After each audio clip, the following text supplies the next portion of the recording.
Welcome to the Smart Driving Cars podcast. We appreciate you taking the time to be with us. This edition is sponsored by the Smart ETF's Smart Transportation and Technology ETF, symbol MOTO. For more information, head to motoetf.com. I'm Fred Fishkin, along with the Faculty Chair of Autonomous Vehicle Engineering at Princeton University, Alan Kornhauser. Hi, Alan. Good morning, everyone, on May Day. I guess hopefully everybody is at a May Day parade. Vive la Revolution, whatever. I don't know. Wonderful. And joining us is internationally known transportation expert, consultant, and publisher of The Dispatcher, Michael Sena. Thanks for being here once again, Michael. It's wonderful to be here. Just got back from our May Day parade. Did you really? We haven't had ours. We're going to have one in Princeton, I guess, up and down in front of 42 Cleveland Lane. It's starting at about 4 o'clock. Michael, the lead article in the May edition of The Dispatcher is headlined, "To Ban or Not to Ban? Should that be the question?" And you're taking on, as you put it, the Ban the ICE Club, internal combustion engine. You say it's big, it's growing, and in your opinion, it's dead wrong. Yep. Let's get into it. It is.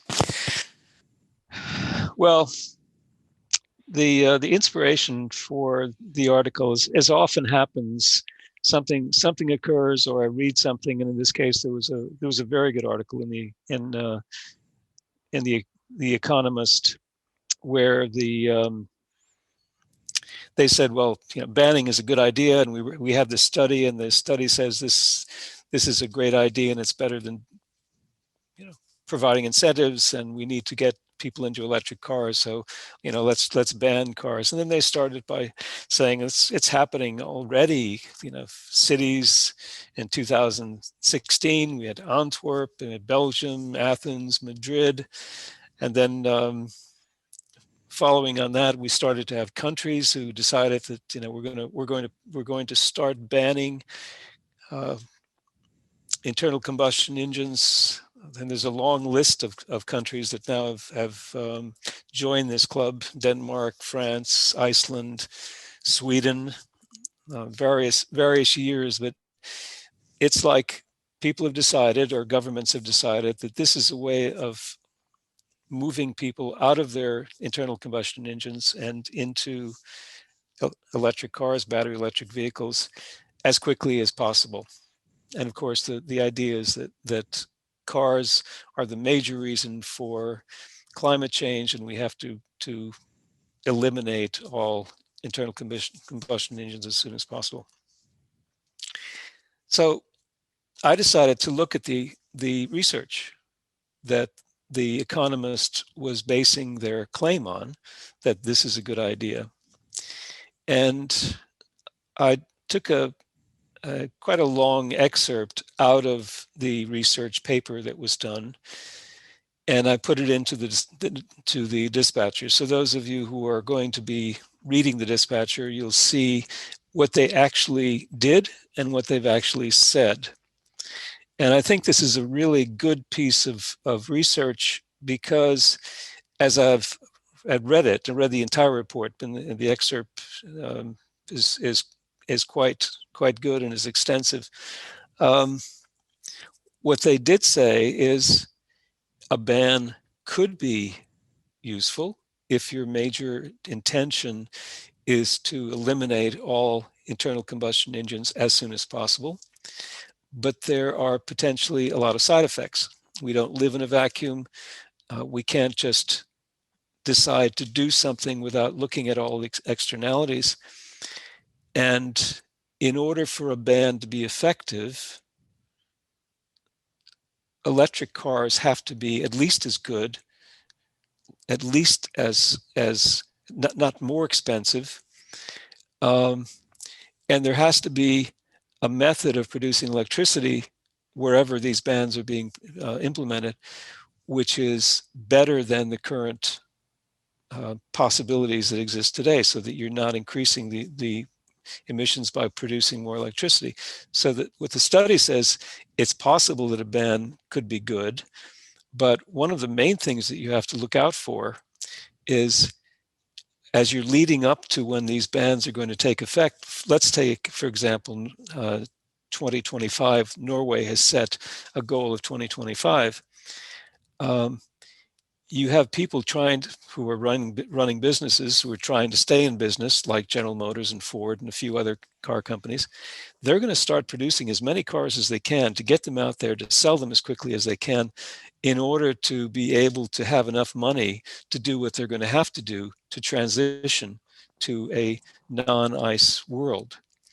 And the potential is that you produce so many cars that you wouldn't have normally produced, and people are buying cars that they wouldn't normally have bought in order to lead up to this. And they give a lot of examples how this has occurred in other areas.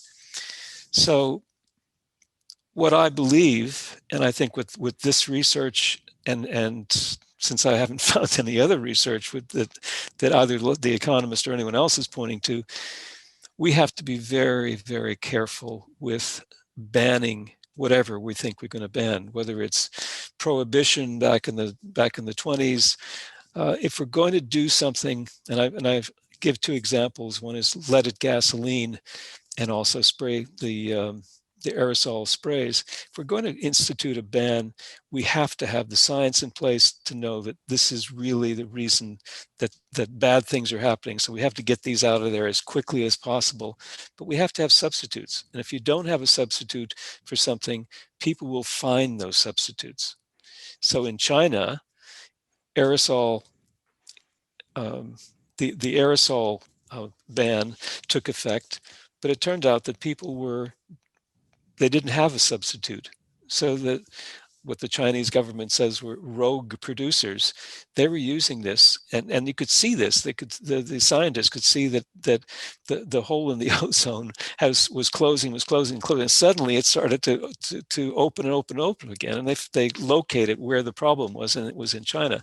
And the Chinese government, in this case, they actually did something about it, and things have been fine since then. So the point is, do not rush in to these kinds of things before you have a very good idea of what the externalities are and what the potential negative effects can be. And I think in the case of banning ICE vehicles, this is a very clear example of people listening to hysterical climatologists, teenagers, whoever, and doing anything, when they think that they need to be doing something, rather than taking a step back, analyzing it, and taking concerted action as opposed to just taking inaction. One of the things that you have advocated, I think, in the past, and correct me if I'm wrong, Michael, is that pretty much the market should determine how fast a shift should be. So you're arguing more or less against incentives, giving people money to buy electric cars to make them cheaper. Let people choose if they want the electric vehicles or if they want the internal combustion engine. Yeah. Well, the thing is, it's clear that these incentives aren't going to poor people, because you can't be poor and buy an electric car. It just doesn't work. I mean, the market, the cars that are being produced are, even the smallest cars, like the Nissan Leaf, those cars are 15-20% more, at least, more expensive than a new car of an ICE version. So that providing incentives to people who are wealthy enough to buy an electric car just doesn't make any sense at all. If people have enough money to be able to buy an electric car, they should do that because they feel that the car is going to do something for them that an ICE vehicle or a diesel vehicle would be able to do. They don't need an incentive. The incentive should be there. If you're going to use incentives, the incentives should be there to provide equal access for everyone to be able to afford cars. Now, they can't produce cars. They can't produce electric cars that are inexpensive as ICE vehicles, because the technology, the batteries are very expensive.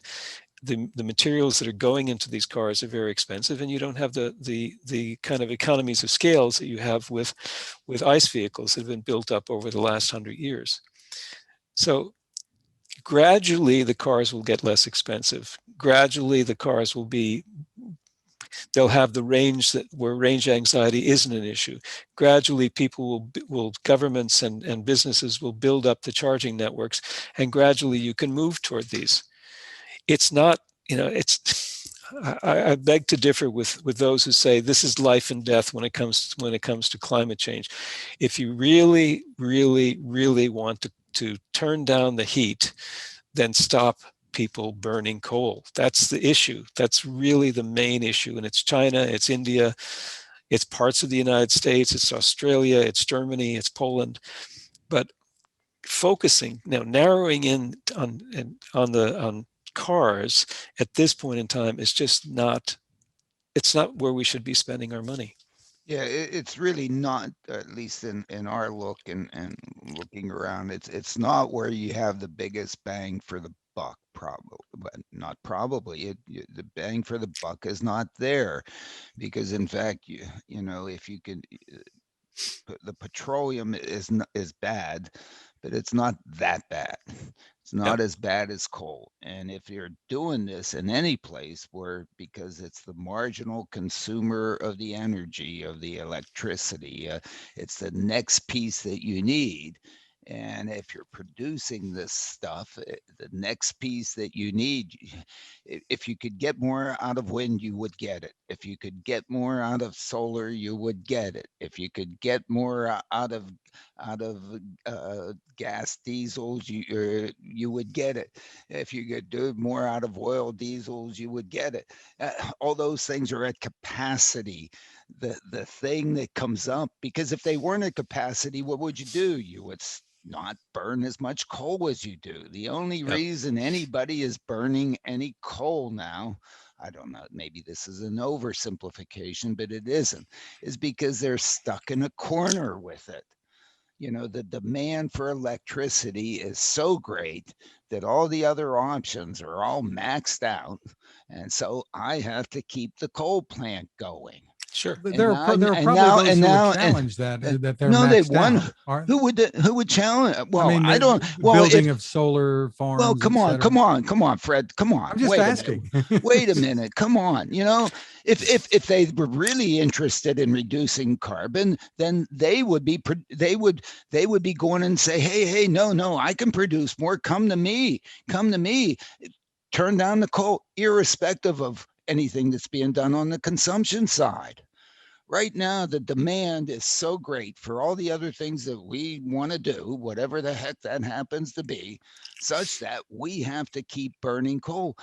I think that's what China would say. They're not burning coal because they want to. I mean, really? I don't think so. They're not sitting there with a bunch of solar arrays saying, oh, no, don't turn those on, because, or, whatever, because I want to burn coal. I think we're over all that. If we're not, well, we should deal with that. That should be the thrust. They're burning coal. China's burning coal.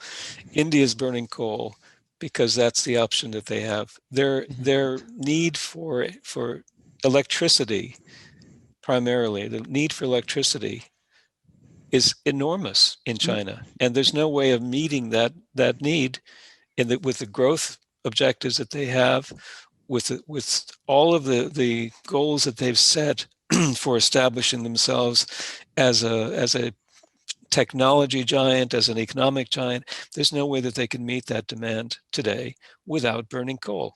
Yeah, I mean, absolutely. When I first went to China in 1978 in Shanghai, every morning what you would see is this rising smog from what? Hibachis burning charcoal for breakfast to feed their families. Okay.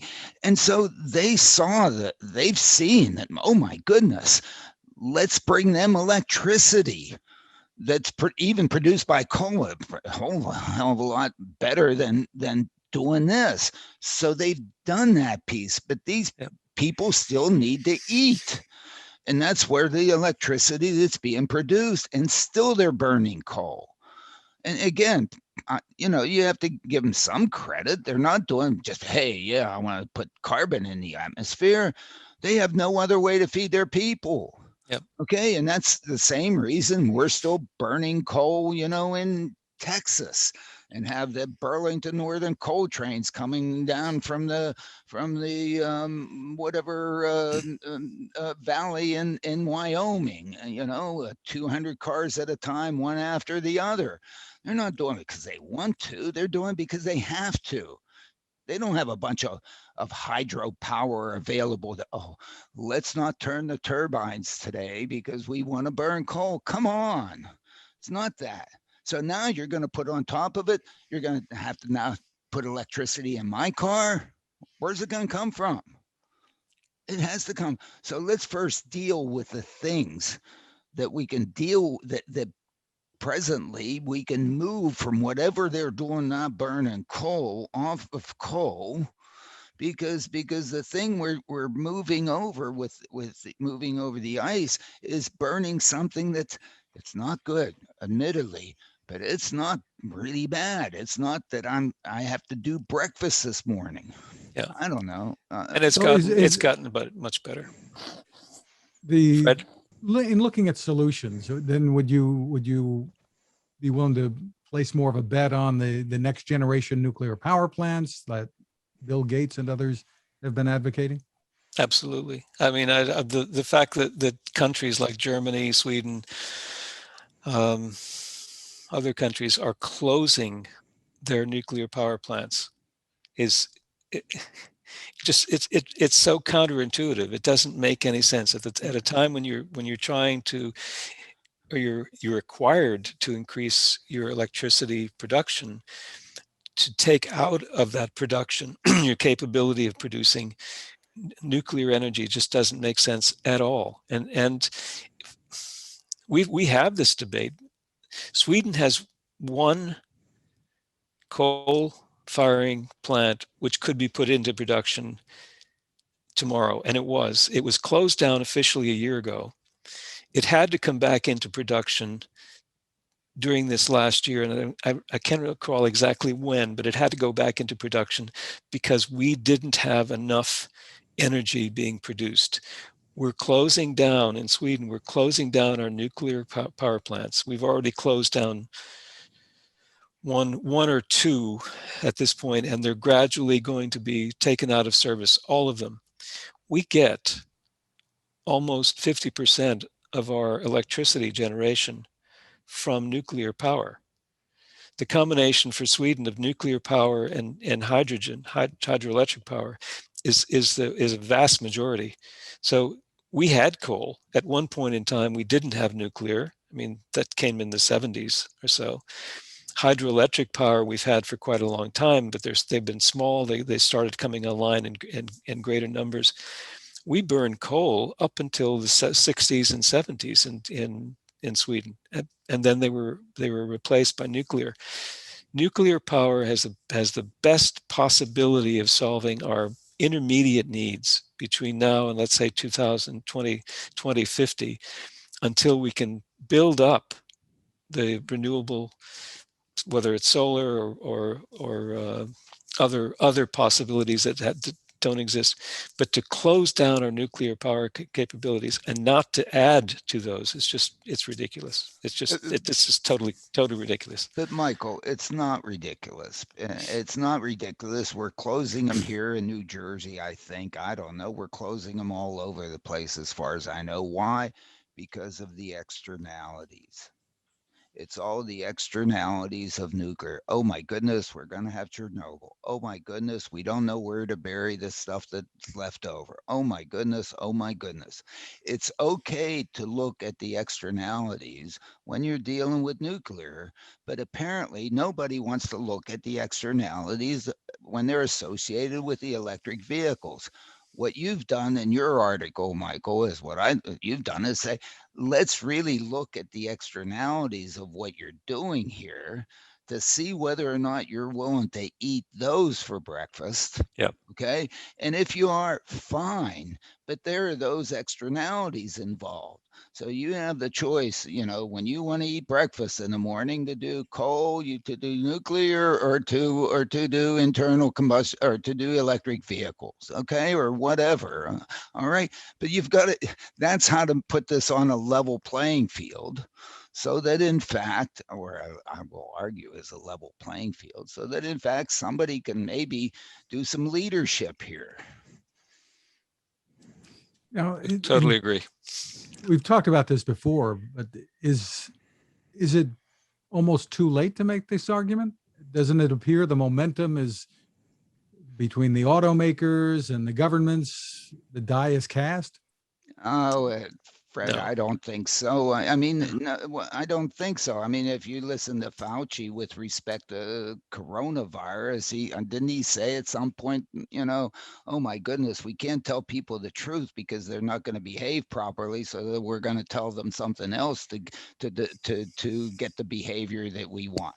So it may very well be that everybody's out there, hey, we're going to talk about a ban, and then that's going to cause some people to, maybe go buy some things that they wouldn't have otherwise bought because they're afraid of what to do because we couldn't tell them the truth. But we were only kidding about the ban. Who knows what they're doing? But if you're thinking about this in terms of the car manufacturers, is it too late for all the car manufacturers to stop making these enormous investments in order to put themselves in a position of being able to compete with Chinese companies to sell electric cars? No, it's not. I mean, they know that they have to continue to produce as many ICE vehicles as they possibly can, because if they don't, they're not going to be able to generate enough money to even stay in business.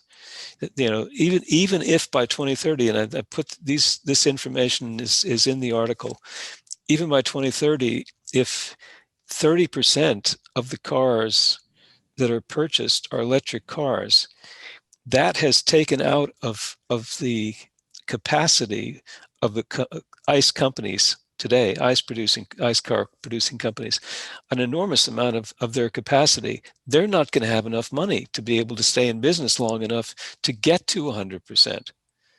And what's happening is very quickly, and we'll see this in the next couple of years, and we're seeing it already in the stock market. Chinese car companies going public, and putting their cars into the market, replacing the capacity that the ICE vehicle companies are trying to replace themselves by producing cars. So if you could say to them, look, guys,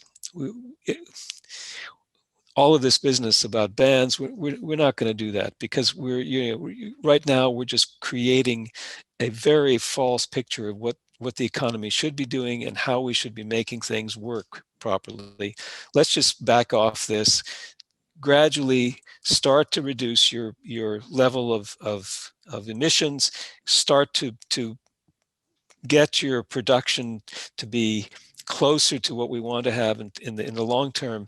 But we're not going to start putting bans on electric cars. We're not going to start enforcing these kinds of draconian fines for companies that are taking money out of the pockets of the companies that need the money to invest in, and putting them in the pockets of Tesla and other companies that are producing cars. That's also in the dispatcher. This thing about transfers of money from, because you can't meet the emissions. We're killing our businesses, but we're not doing that much to improve the environment. This is where we need to be looking at this from a holistic, from a wider perspective. And I think President Biden is doing a terrific job with the infrastructure and investments and so on. But he's getting some bad advice when it comes to this pushing electric vehicles. He's not looking at everything that we need to look at to say we have companies that are in business right now. A lot of, not just GM and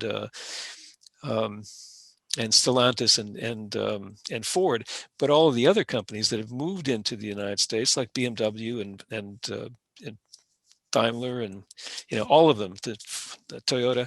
All of these companies are there producing ICE vehicles.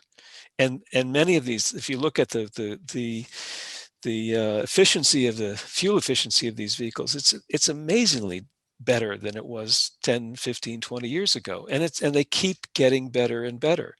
So there's a potential here to do much more than we're doing. We'll be back with more, but first, this is a good time to remind you about our sponsor, the Smart ETF's Smart Transportation and Technology ETF, symbol MOTO. To get more info, head to motoetf.com. On the website, take a look at the white paper. It's called The Smart Transportation Revolution. It's under the Insights and News tab. Some great information there to help you make informed decisions about investing. ETFs, as you may know, can be a good way to spread risk with investments and focus on a particular category of stocks. The site, once again, is motoetf.com. We're back with more of the Smart Driving Cars podcast with our guest, Michael Sena. Michael, in the Dispatch Central section of the newsletter, you take a sharp and humorous look, really, at the recent Twitter battle between Elon Musk and Senator Bernie Sanders. I love your writing. Me too. I love it. You can't have two better characters. It's like this is like a radio program, with Bernie and Musk going at each other over their Twitter accounts.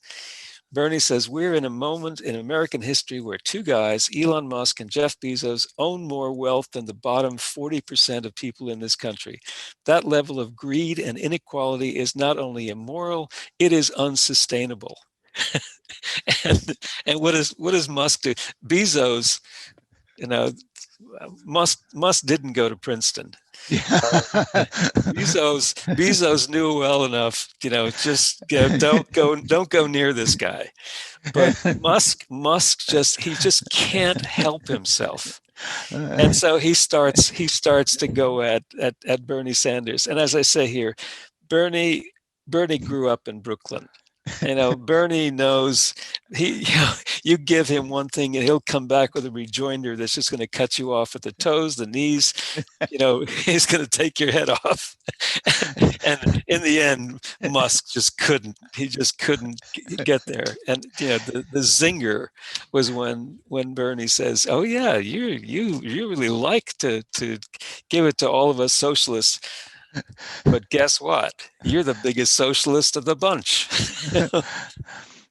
Yeah, because of the amount of money that he's getting from the government to be able to support all the stuff that he's doing and so on, and in some sense maybe deservedly so. And Jeff is certainly not happy about Bernie getting or about Elon getting the 2.9 to go to the moon, and cutting out Jeff. So those two are like, Mike, hey, wait a minute. So Jeff is like appealing NASA's decision to give Elon all the money. And I mean, those two guys are going at it for welfare support.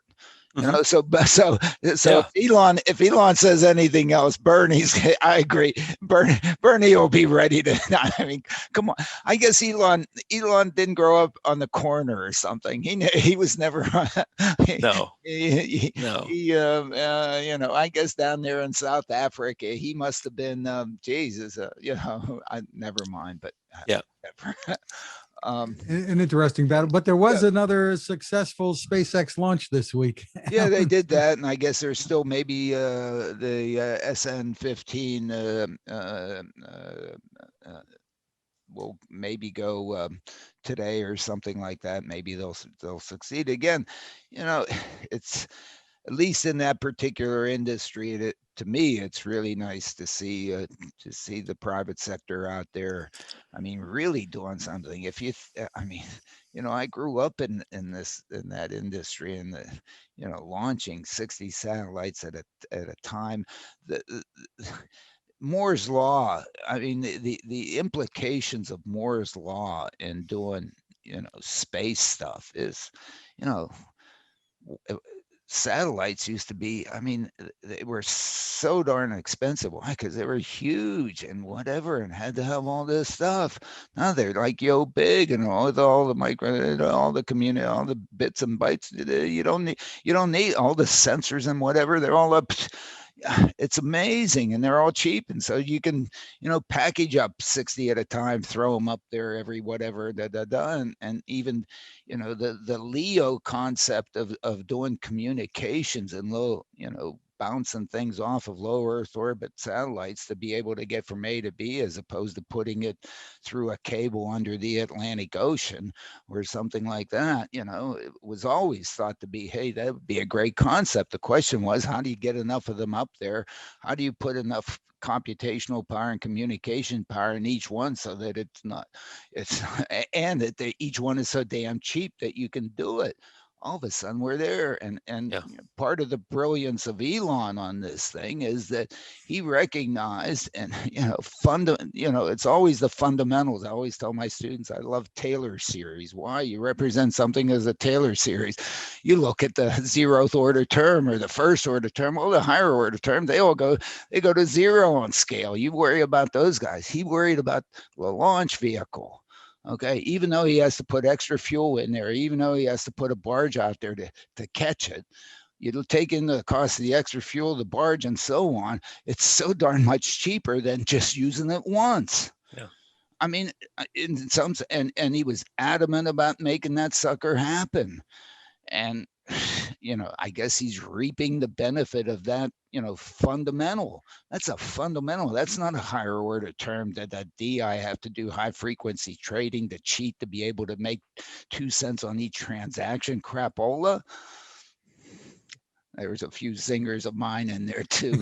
I sort of throw in to my classes and so on, and I think just to our audience, it's a shame. Fred helped me to bring Brian Taylor and Armand Hill to my class this past week, to the best basketball players in Princeton ever. To talk about sports analytics, and it was a real treat having them. And the fact that these guys, again, they went to Princeton, right, Michael, and they went and they left Princeton to do their pro basketball, but they came back and they got a degree, and they went on and they've gone on to be, I mean, just marvelous individuals, and it was such a treat to have them on in my class. So anyway, well, Bill Bradley wasn't a slouch either. Just to put Bill Bradley, and I almost had Bill on there. Whatever, that didn't happen, and of course had Iannone from eBay, Jamie Iannone from eBay, on CEO of eBay, on the week before. And I mean, he's just like Michael, I mean, whatever. Michael, class of '69, whatever. It's been a nice ride. Well, wrapped up another semester there. A couple of other headlines. We're trying, man. It is not easy. If any of you, don't realize it out there, this is no way to do higher education. The remote learning. Just isn't. A couple of other headlines we're going to touch on quickly, Alan. The Florida legislature has pushed ahead with another bill from Senator Jeff Brandes, who took part in this year's Smart Driving Car Summit. It authorizes the operation of autonomous delivery vehicles with speeds of 35 miles an hour or less. They're thinking that this all gets through and signed, they could have these cleared on Florida roads by July. Yeah, we talked about this during the summit, and it's really brilliant again of Jeff to do this, because in fact there have been these restrictions at 25 miles an hour, and 25 miles it's unfortunately, many of our streets are 25-mile-an-hour streets, and all of us in our communities would like cars to drive at 25 miles an hour, but they don't. And so really what this is a realization that in fact the constraint on these vehicles to be under 25 miles an hour and raising it to 35 miles an hour is almost the same thing that the local police do with respect to enforcement of traffic laws in neighborhoods. If you're doing 9 over, you don't tend to get pulled over. At least, hey, I haven't, so I don't know, but that's the only data I have. They let you do it. These vehicles, they can't operate this way. Okay, if they're told to do 25, they're going to stick at 25. Okay, and so this allows them to do 35, and therefore in some sense allows them access really to better fit in with the traffic flow is what it really does. And I think one of the interesting elements that I think is in that legislation is the fact that their ability to operate, at 35 miles an hour over short sections of roadways where maybe, some other jurisdictions would not allow them to operate is also valuable. I know in our looking at trying to create operational design domains in Trenton and Princeton, in Newburgh, and in all these places where you might want to be able to provide this service, you find that you end up needing some roads in which the speed limit is 35 miles an hour. You don't need to be on them except for short segments. This allows these vehicles to be on these roads for short segments, and maybe even roads that have 45-mile-an-hour speed limits for short segments, so that the other cars will then not be too upset that they're in there for at least a little bit, and they don't have to stay behind a 35-mile-an-hour vehicle for who knows how many miles. And maybe the rest of the public, as they drive their ICE vehicle or their electric vehicle, will be more tolerant of these things and won't go nuts. So I think this is for many reasons, this is a very, I consider this a very good piece of legislation, and I think Jeff was brilliant in putting it together and doing that. Well, he's certainly been a leader all along with this.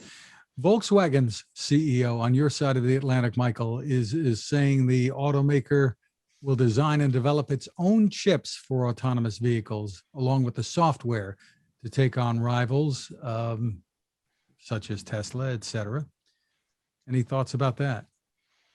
They're big enough. I mean, there's no reason why they couldn't be doing this. They haven't, for many reasons, but the main reason that the car companies haven't been doing this is that maybe starting in the 60s and the 70s, they began to look at what is our core business? Where are we really making money? Where should we be investing? And investing in developing technologies and developing capabilities that could be better outsourced was something that they all did. And eventually they sold their Delphis and their Delcos and all of these companies that were part of them initially. They first sold them off, and then they began sourcing from other companies. And now they're looking at a company like Tesla, which is more than any other car company in the world today, vertically integrated. And Mr. Dietz I think he's an admirer of Elon Musk, and I think he's looking at what is it that's going to make us successful in the long term? Is it outsourcing, potentially outsourcing to places where we're giving up our technology edge to companies that it will eventually do what we're doing and use the technology that we've paid for? Why don't we just bring it in-house? So they've created a major new organization within VW that is going to be developing software, and there's no reason why they couldn't be developing their own chips. Other car companies, including Tesla, have been doing this. So Yeah, I think it's a normal stage, but it's a cycle. I mean, we went from everybody doing their own everything to everybody. Yeah, yep. Well, pendulum. Yeah. Yeah, I prefer whatever. It doesn't matter. Yeah, But pendulum that goes back and forth. On these. Well, for instance, Daimler, Mercedes, they partner, no secret at all, with NVIDIA on the Yeah, technology yeah, piece. but that, I think that's a partner that's a little bit different. I mean, everybody sort of partners. This thing, I think, says that they want to do it themselves. It sort of also looks like, if you look at Mobileye in some sense, Mobileye before they were purchased, that they had a very close relationship to a chip maker. In some sense, then the chip maker then gobbled up Mobileye, and I guess Mobileye is still a tail. I don't know to what extent it's wagging that dog, but that exists there. As Michael mentioned, Tesla's gone there. There are other. You look at the chip shortage in the industry. Somebody, they may want to do that. But we also learned that during the summit from Glenn Mercer, the extent to which any of these manufacturers sort of have, in terms of producing a car, have very close relationship with. They're more than suppliers. They're doers. They're very well kind of organized under the auspices of the car manufacturer, and so Yeah, one the wonders, tier ones. yeah, the Yeah, tier the tier ones, ones. yeah. Yeah. And so this, look, as everybody is realizing, the car is a computer today, and it's going to be even more of a computer. It used to be a V8 engine, with with a 4-barrel carburetor and cable and vroom, vroom, and double clutch transmission. I don't know, whatever the hell was in there, and turbocharged. And now it's may end up to be a copper wound around a magnet that's going spin, spin, spin. I don't, whatever.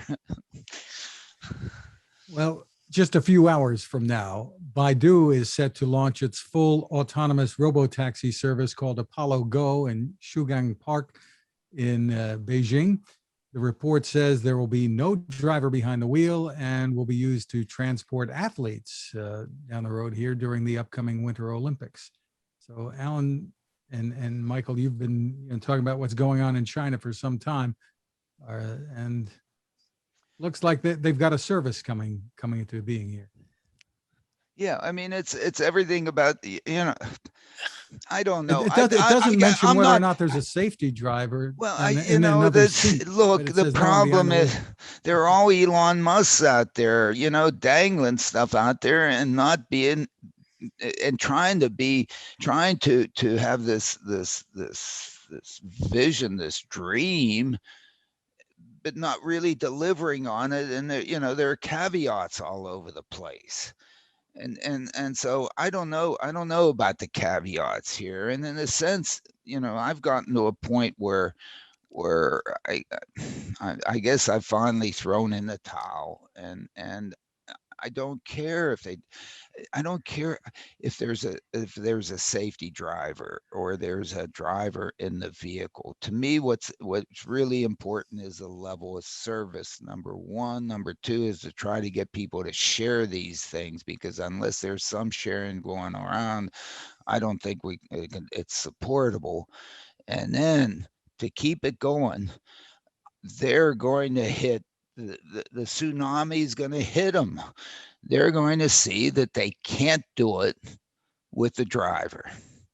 Okay, they're not rich enough. They can't.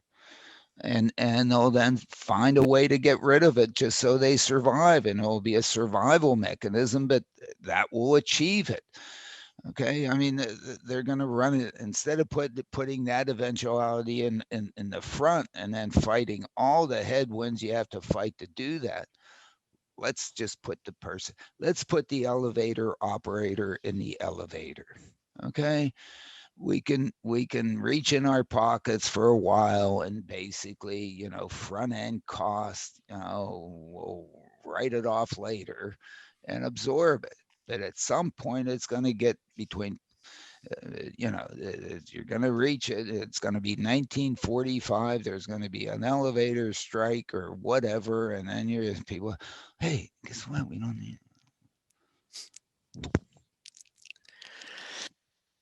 Yeah, I don't know. in a country with 1.3 billion people, they think the last thing that they want to do is to eliminate jobs for the lowest end of the people. It's marketing, it's advertising, it's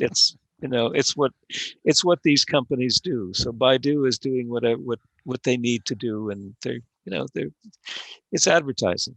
Yeah. Michael, you're brutal. I hate you. You're just brutal to me every time. You're just brutal.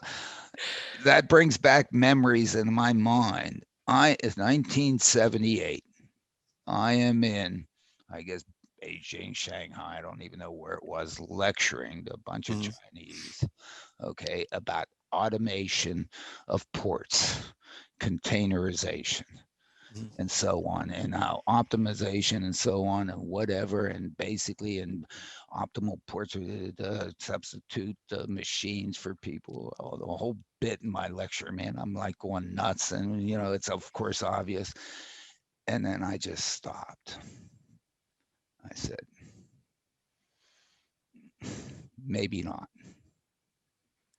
Maybe not. Maybe the objective here, and this is because the day before I was just watching some people on a pile of bricks, taking each bricks and chipping off the mortar to reuse the bricks.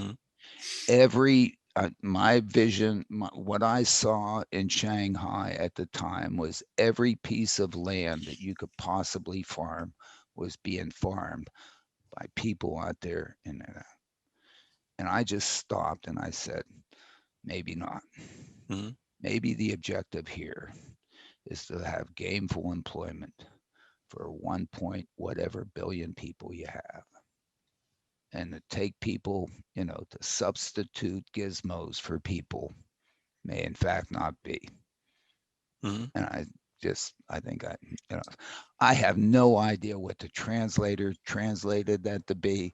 I have no idea what they heard, but I mean, I just, so what you said there, is absolutely true.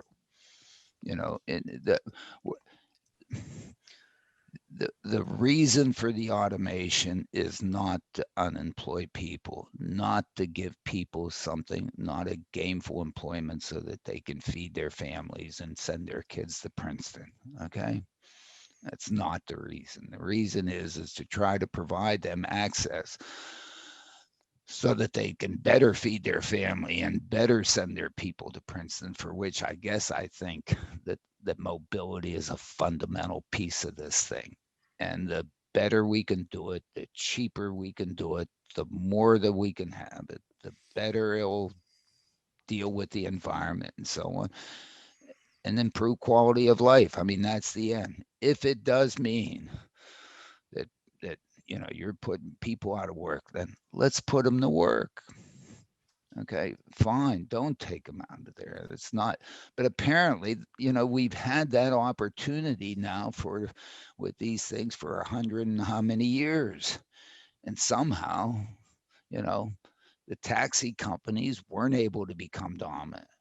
Uber and Lyft are an embarrassment. I mean, they're great for what they do, for the thing that you really needed, oh my goodness, I don't have any other way to do it. I'm willing to cough it up and do it, and it can be brought to me, and all the hassles around it aren't there. It's just money. Yes, I can find some people who are really at the edge for which they, this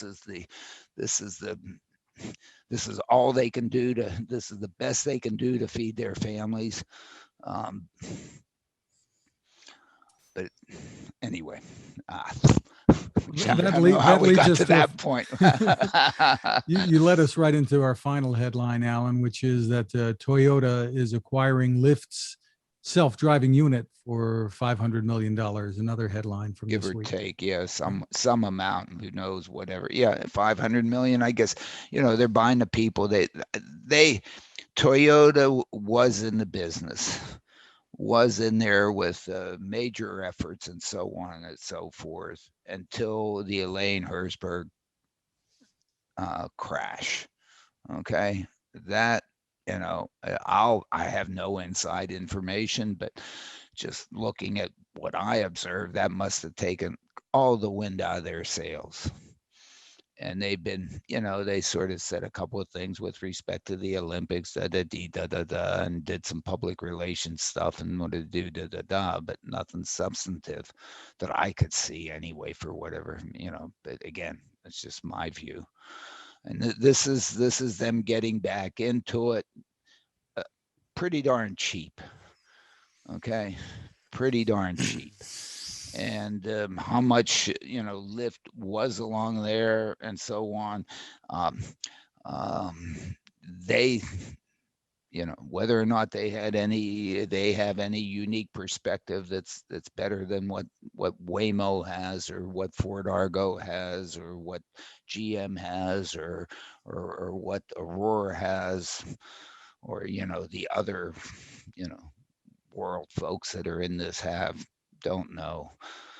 But it's a way for them to get some people that have at least some experience in this, and as a team, and maybe get back into it, realizing that at some point, whether it's for the driverless mobility piece, that sort of is my passion, or it's automated emergency braking that actually works. Again, the crash in Texas a week or so ago that caused so many headlines, about full self-driving, autopilot, blah blah blah blah blah blah blah. No, my question is why did the Tesla hit the tree?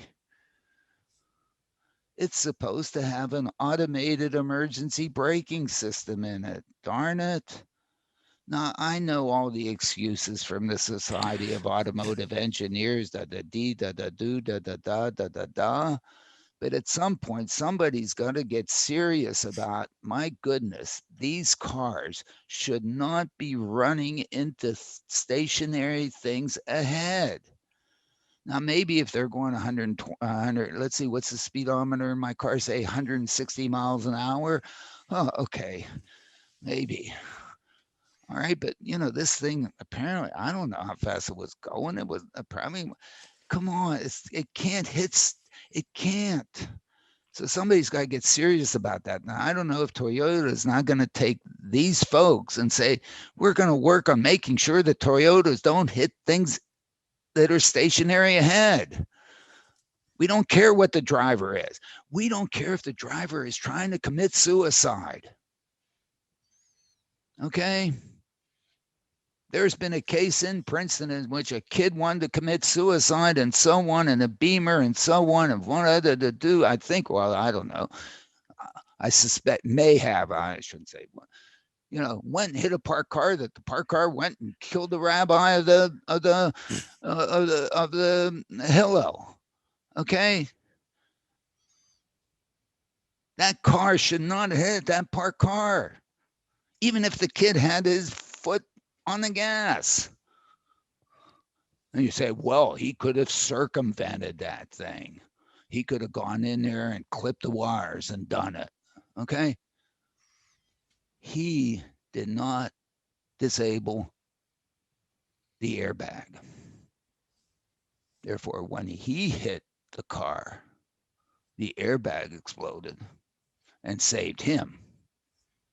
But yet the parked car that he hit then went and killed the rabbi. Come on. Society of Automotive Engineers, stop this. And it's their fault. Come on, I don't know. Poor Michael. Come on, Michael. They'll be knocking. They'll be knocking. They hate, go ahead. SA will be knocking on your door tomorrow. No, I think back to. Yeah, I mean, I got to check Lyft for and bonds Toyota here or something. I don't know. I mean, look, I don't know. We've had these conversations, I know, Alan. I totally agree with you. We should be doing. The car companies today can do all the things that they need to do to prevent lives, including stopping Tesla from having autopilot that is not an autopilot, from having their car, saying their cars has automatic braking systems when they don't. They should be doing all of those things. and they can, right? Yeah, Stop at stop signs, stop at red lights. All of that stuff can be done. Not allowing people to get in the cars and start the cars if they have been drinking. Although another article in the Dispatcher talks about that issue as well. One of the alcohol locks in a company were all put out of commission on the 1st of April, apparently as a joke.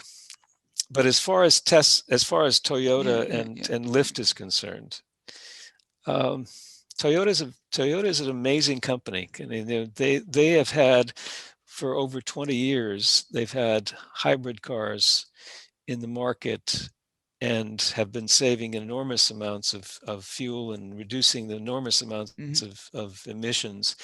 And for many years said, we're not going to have electric cars because they aren't going to do the things that we want to do, and we can't make them as inexpensive as we possibly can. They really have taken a big picture view of building and selling cars.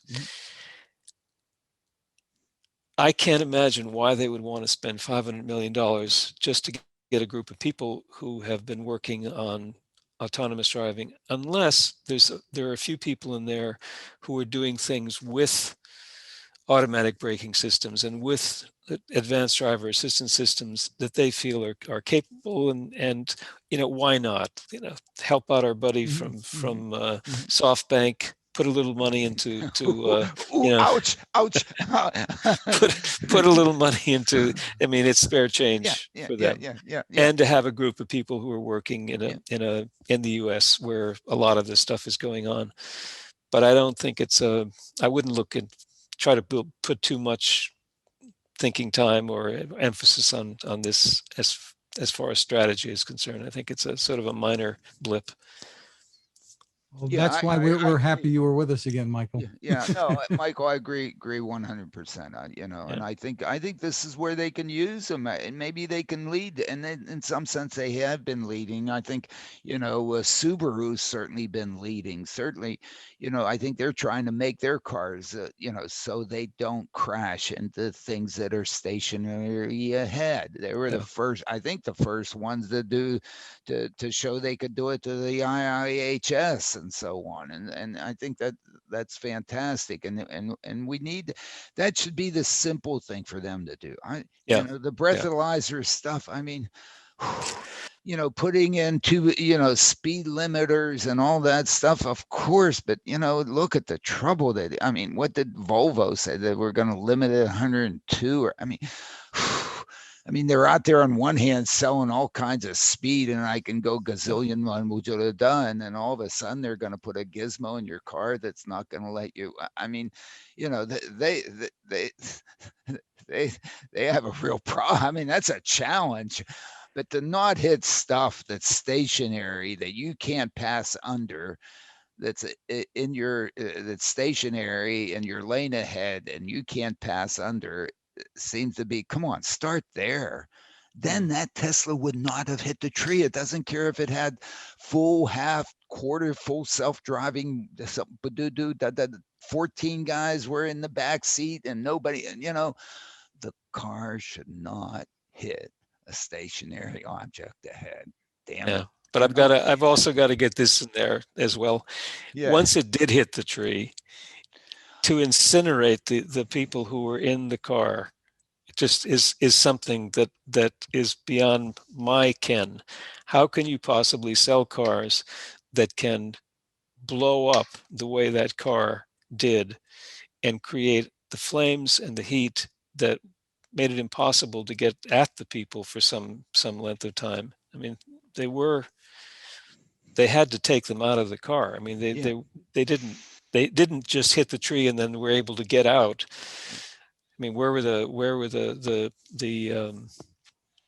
restraint systems and the airbags? I mean, they should have been able to at least have been alive after they hit the tree. But what happened then? I mean, the car, if you look at the car, it's gone.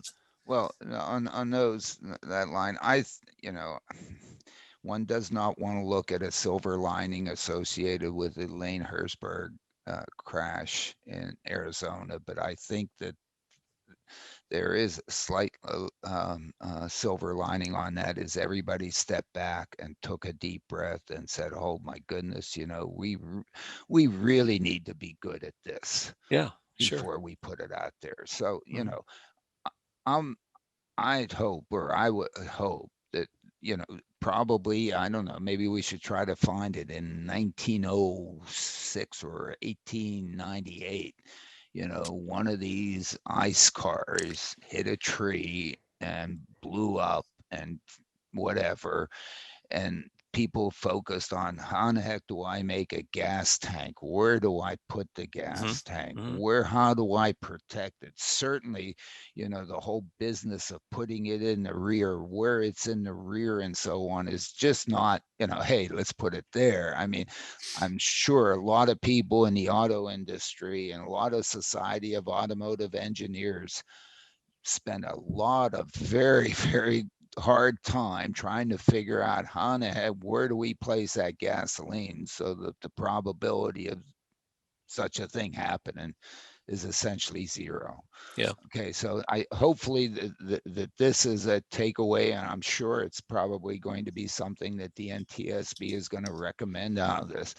Look, we've got to figure out, we thought maybe we could just line the whole base of the body with batteries and give it the 500-mile range, even though all gasoline cars get 250. But never mind, we'll give it 500 and and put all this stuff and compress it out and all that stuff, and people are going to figure it out. Maybe it's going to end up like the Mercedes AA car. If you haven't seen that Saturday Night Live commercial, you should look up the Mercedes AA.